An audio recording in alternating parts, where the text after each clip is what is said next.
The first thing I had to get a little used to was building up a little bit of confidence to just completely attack a huge sheet of ice, like this one back behind me.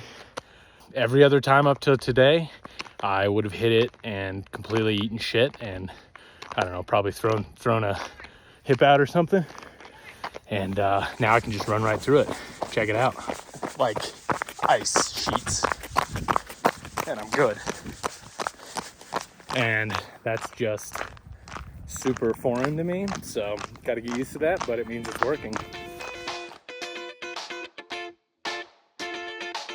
I just got me a new pair of Kahtoola EXOspikes and NANOspikes, and I'm doing my normal lunchtime 1 hour 6-ish mile trail run loop, but now it's covered in snow.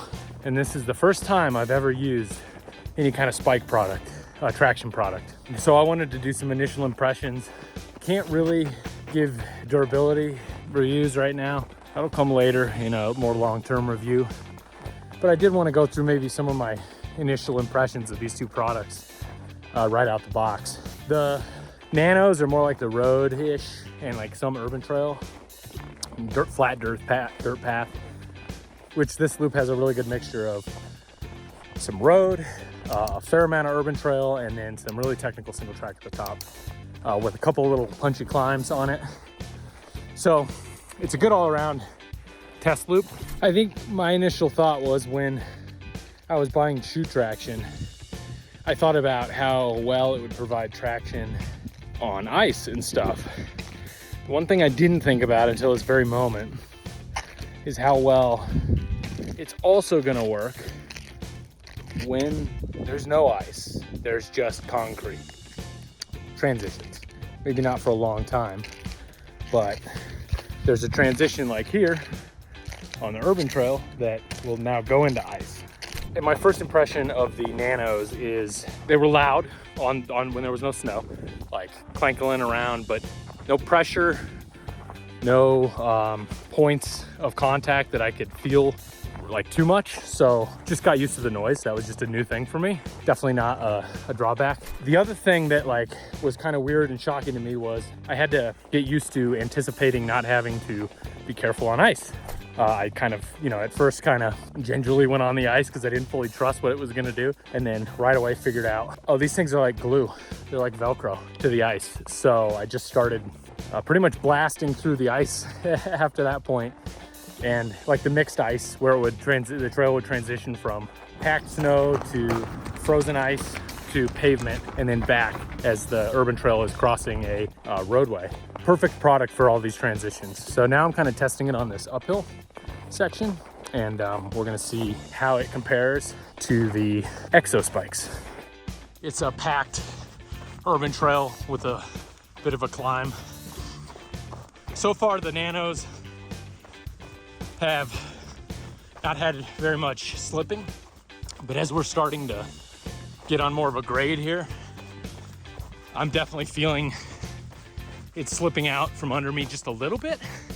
But we're gonna get up to this big graded climb, do one pass with the Nanos and one pass with the Exos, and see how they compare 1-to-1. All you people that are like, Dylan, I've been using traction forever. Like, duh.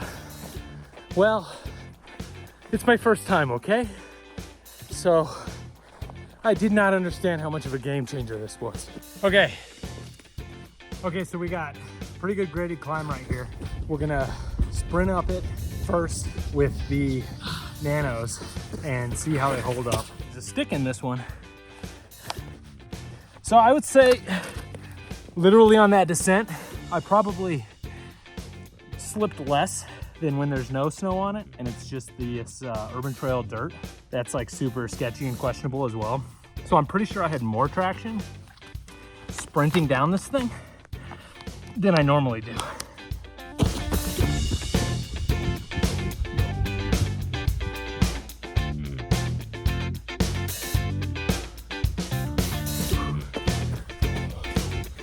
Oh my God. Significantly better grip on the way down, which the Nanos like gripped anyway. I didn't know there was a better grip. And I would say incrementally better on the up. I can feel at the end of my gait, I can feel it slipping out just a little more. Oh, sorry, a little less.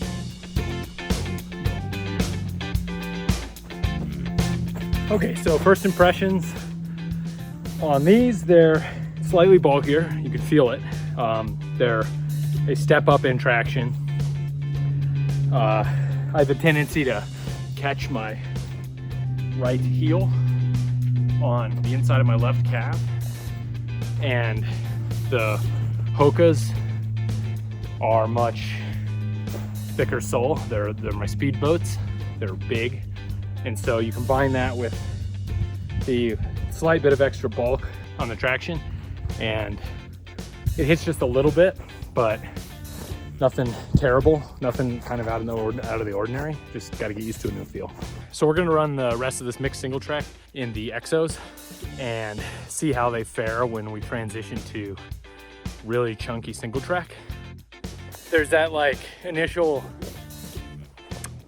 period of lack of confidence, especially when I'm kind of hitting one of these the top of these rocks, these baby heads. You know, I was just talking about this the other day. The Indiana Jones scene that like stuck in my mind forever is that leap of faith when he's getting to the Holy Grail and he's got to go through the series of trials and tribulations and tests. And there's the one scene with the invisible bridge, and he trusts it and he just walks out on it. And the camera tilts and pans down to reveal that it was like a chameleon bridge, and they put sand over it and it reveals that the bridge is actually there.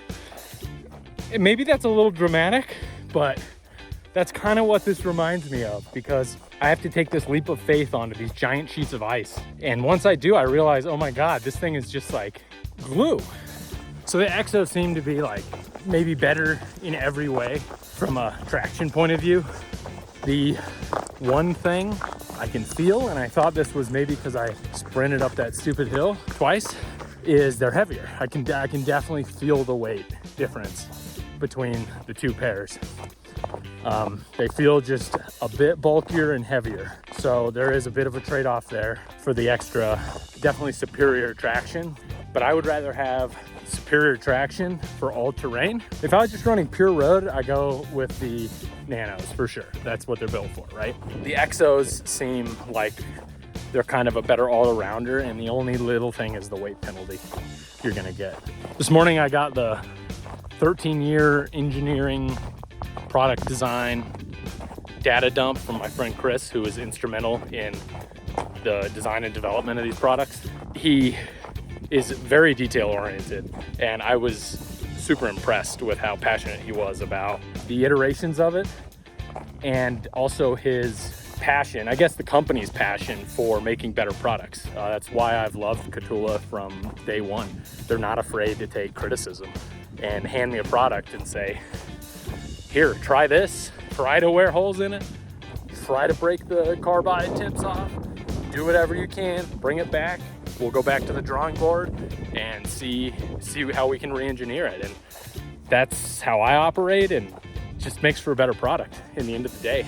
Okay guys, this whole video, I've been looking forward to this section because it's just rocks and slippery ice and frozen stuff and big chunky chunks, and it's gonna be perfect to try and blast down and not die.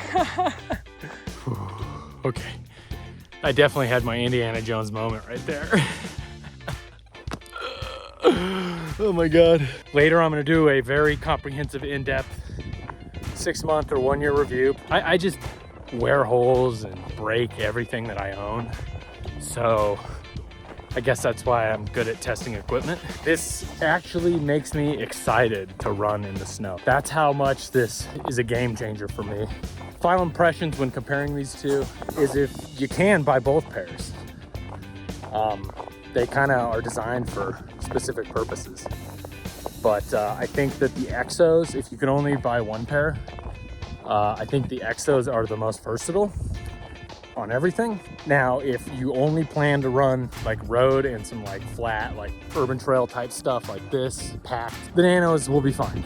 They were fine. They probably would have been fine on the chunky stuff, but I could definitely feel that the Exos were able to get me better traction on the chunky stuff and the mixed terrain, and they're a little bit heavier, but they're going to be the most versatile. So if you can only buy one pair, I'd probably get those, but get both if you can. Thanks for hanging in there with me, and we'll see you in 6 months.